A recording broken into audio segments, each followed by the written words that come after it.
The Midnight Pursuit. In the quiet town of Crestwood, there was a peculiar tradition that sent shivers down the spines of its residents. The legend spoke of a cursed birthday, an event that occurred every 25 years, bringing forth a string of eerie occurrences that defied explanation. This cursed birthday was said to be marked by an ominous lunar alignment and a strange symbol that appeared mysteriously in the night sky. As the day of the cursed birthday approached, a sense of unease settled over the town. No one knew when it would strike, only that it had happened before, and its presence was always accompanied by unsettling events. People whispered of sightings of shadowy figures lurking just beyond the edge of vision, strange noises echoing through empty streets, and objects moving on their own accord. The tale was passed down through generations, a mix of folklore and fear, until it became deeply ingrained in the collective psyche of Crestwood's inhabitants. Sarah Collins, a young woman who had recently moved to the town, heard of the legend shortly after her arrival. She was fascinated by the stories, dismissing them as mere superstition until her own birthday drew near. Sarah's 25th birthday was a time of celebration. Her friends threw her a party, and despite the underlying unease that the legend brought, the night seemed to pass without incident. As the clock struck midnight, marking the official moment of her birth, Sarah chuckled at the thought of the cursed birthday, wondering if anything out of the ordinary would occur. It was around 2 a.m. when Sarah was awakened by a soft, eerie whisper that seemed to float through her bedroom window. The sound was like a distant chant, barely audible yet strangely captivating. Groggily, she rose from her bed and peered out the window, her heart quickening as she saw an otherworldly symbol etched in the night sky, glowing faintly against the backdrop of stars. The symbol was unlike anything she had ever seen, a complex arrangement of lines and shapes that seemed to writhe and shift, as if it was alive. Mesmerized and unnerved, Sarah watched as the symbol pulsed and throbbed, casting an eerie glow that illuminated her room. As the hours passed, Sarah's unease grew. The whispers outside her window grew louder, the words indiscernible yet haunting. The air grew heavy with an unnatural stillness, and the temperature plummeted, causing a chill to settle deep within her bones. Terrified, she closed her curtains and tried to drown out the unsettling sounds, but they seemed to reverberate within her mind. Just as dawn approached, the whispers ceased, and the symbol in the sky began to fade. Exhausted and shaken, Sarah managed to drift into a fitful sleep, plagued by nightmarish visions of shadowy figures and grotesque rituals. The next morning, Sarah awoke to a town shrouded in an eerie silence. The streets were deserted, and the atmosphere hung heavy with a sense of foreboding. Sarah's heart raced as she ventured outside, finding no signs of life, no bustling activity that typically filled the town. Desperate for answers, Sarah searched for any semblance of normalcy. She came across a faded journal in the town's library that chronicled the events of the previous cursed birthdays. The journal spoke of the symbol appearing in the sky, of strange occurrences and sightings of malevolent entities. Each entry was punctuated with a sense of dread and resignation, as if the town had come to accept the inevitability of the curse. Sarah's mind raced as she pieced together the information. She realized that the cursed birthday was not merely a superstition.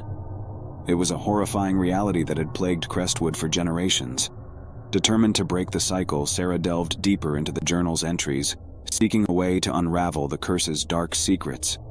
In her research, she discovered a passage that hinted at a ritual that could potentially lift the curse. It involved a complex set of steps and sacrifices, culminating in a confrontation with the malevolent entity that seemed to feed on the town's fear and suffering. Armed with newfound knowledge, Sarah set out to gather the necessary ingredients and prepare for the ritual. As the sun set on the day following the cursed birthday, Sarah ventured to the outskirts of town, where the ancient woods met the edge of civilization.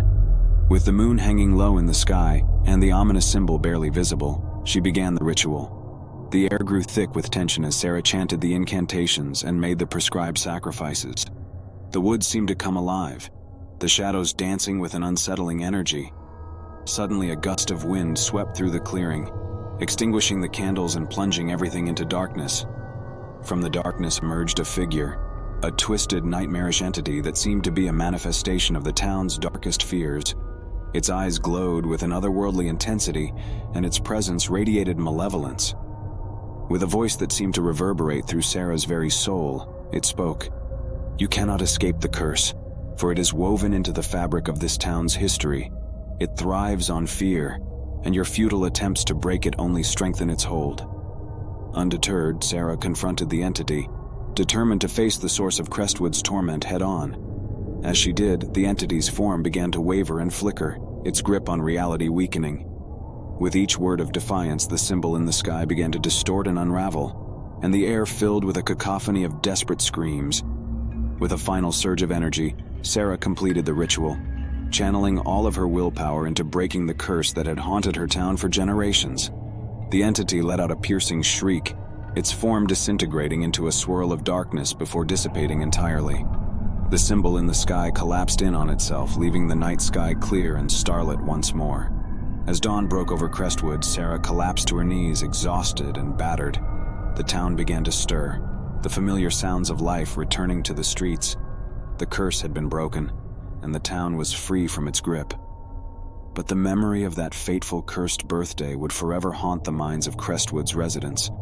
It served as a reminder that some legends, even the most chilling, could have a kernel of truth hidden within them, waiting to be uncovered by the brave souls willing to confront the darkness head-on. The Cursed Birthday. In the heart of rural Nebraska, nestled amidst vast cornfields and rolling hills, lay a quaint farmhouse known as the Thompson residence.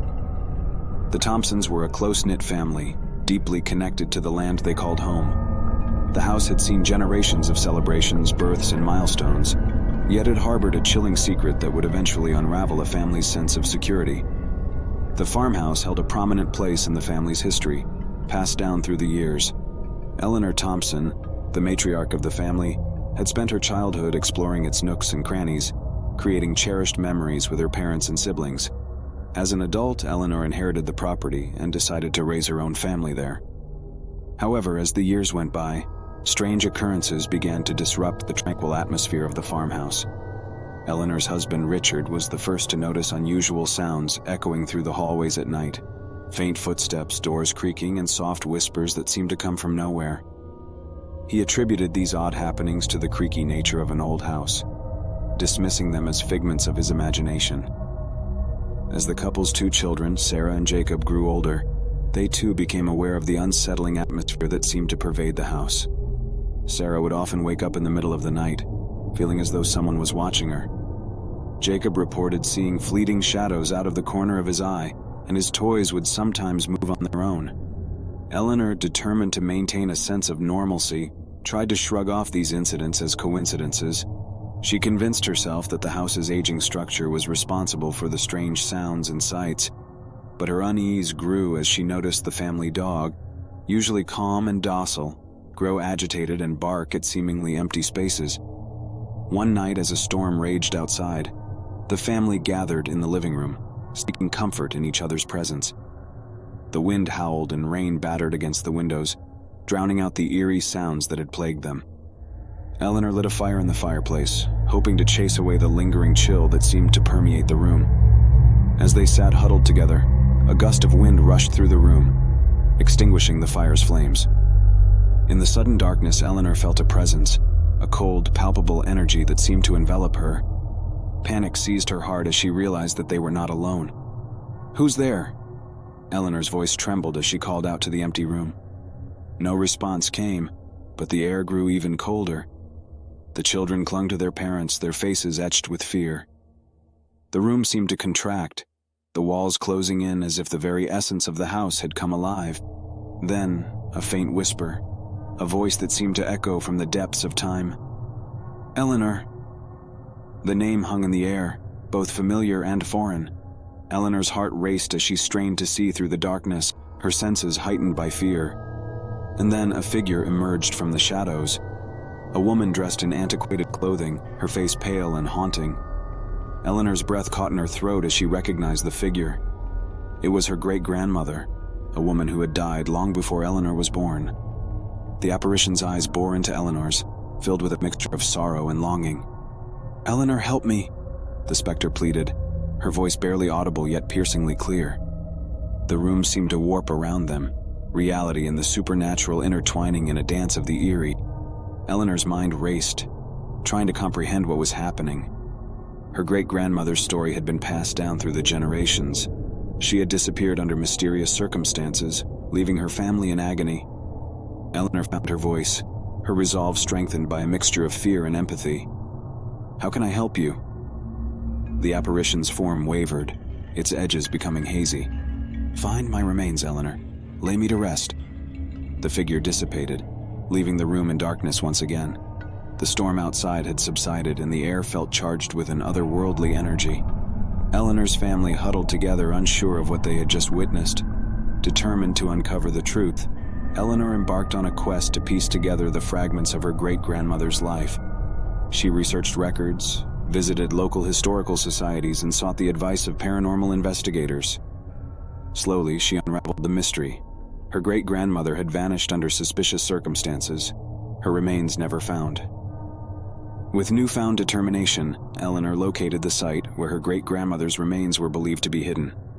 With the help of a team of archaeologists, she uncovered a long-forgotten grave. As the remains were reinterred in a proper burial, Eleanor felt a sense of closure and release. In the months that followed, the farmhouse's atmosphere began to change. The once unsettling occurrences grew less frequent, and the house seemed to regain its sense of warmth and security. Eleanor's great-grandmother's spirit appeared to have found the peace it had sought. The tale of the unseen visitor became a part of the Thompson family's lore, a reminder that the past could linger in unexpected ways, seeking resolution and understanding. The farmhouse that had held generations of memories became a testament to the power of facing one's fears and confronting the unknown, even when it defies explanation. The unseen visitor. Jenna had always been the life of the party, and her 30th birthday bash was no exception. Surrounded by friends and family, she reveled in the laughter and camaraderie that filled the air.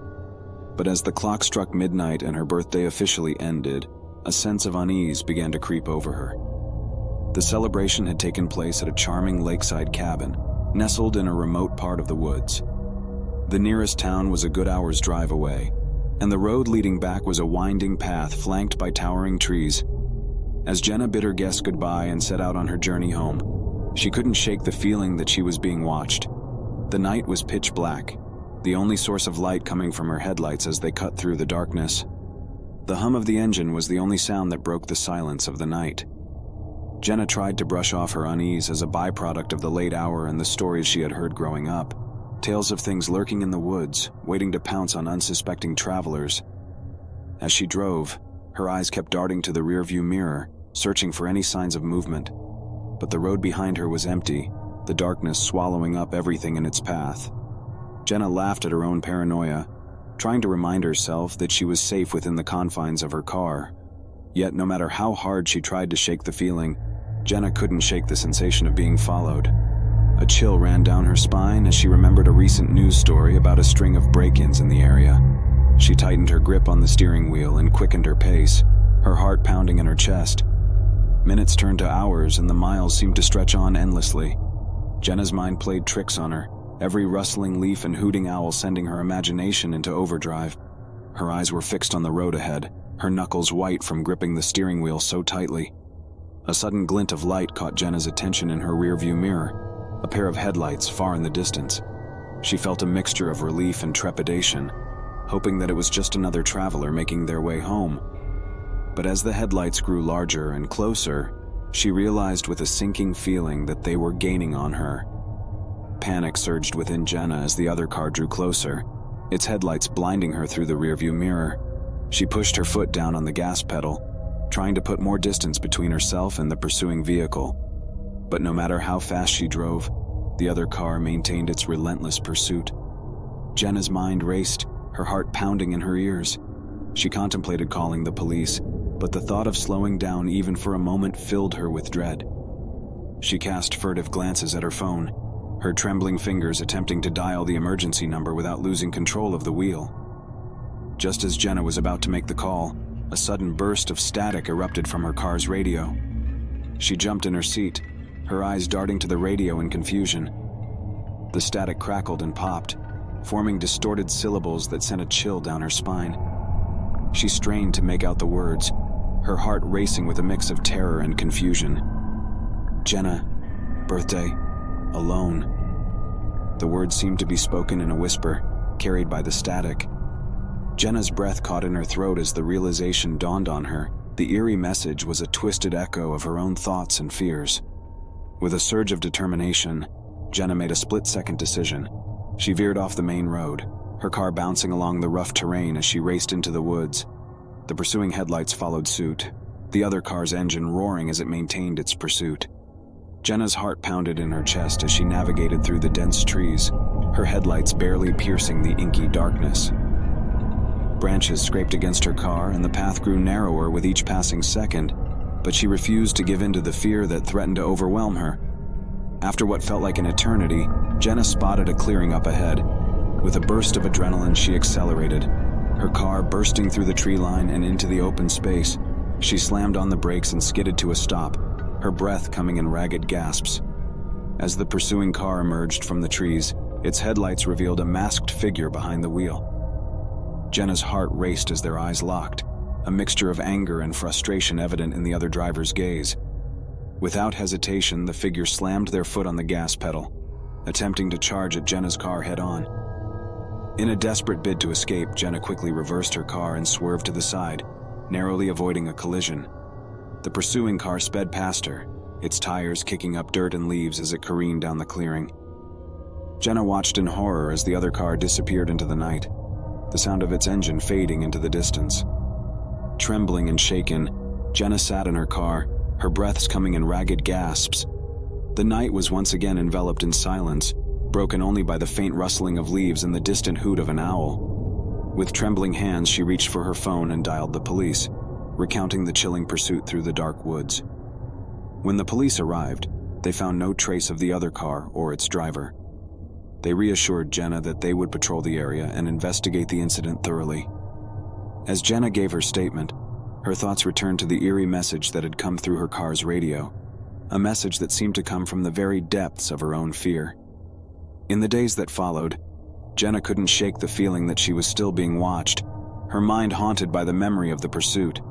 She took precautions to secure her home and her surroundings, determined to regain a sense of security. And as time passed, the memory of that terrifying night began to fade, though the unease it had left behind remained etched in her mind.